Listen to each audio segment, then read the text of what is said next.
হুম। নমস্কার বন্ধুরা, চলে এসেছি আমার দুপুরের খাবার নিয়ে। আজকে হচ্ছে রবিবার মানে স্পেশাল কিছু কিন্তু খেতেই হবে, চলো দেখি। তো ভাতের সাথে আছে পাতি লেবু, কাঁচা লঙ্কা। পাতি লেবু ছাড়া কিন্তু খেতে একদম ভালো লাগে না। আর এটা আছে কচুর শাক বড়ি দিয়ে। এটা আমাদের কিন্তু খুবই স্পেশাল গ্রামের খাবার, খুবই দারুণ স্বাদ। আর তারপর যেটা আছে এটা হচ্ছে যে মুসুর ডালের বড়া। মুসুর ডালের বড়াও কিন্তু খুব সুন্দর খেতে। আর এটা কুমড়োর শাক, মুসুর ডালের বড়া দিয়ে কুমড়োর শাক। এটা তোমরা কে কে খেয়েছো অবশ্যই কিন্তু কমেন্ট করে জানাবে। আর তারপর যেটা আছে সেটা হচ্ছে আলু কচু দিয়ে চিংড়ি মাছের তরকারি।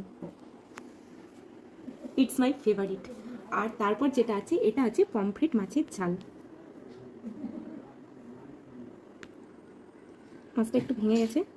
তো তোমাদের কাদের কাদের পমফ্রেট মাছ খেতে ভালো লাগে অবশ্যই কমেন্ট করে জানাবে। আর এখানে আছে মাছের টক, আর এখানে আছে দই। তো বন্ধুরা, আমি আজকে আমার খাওয়া শুরু করছি।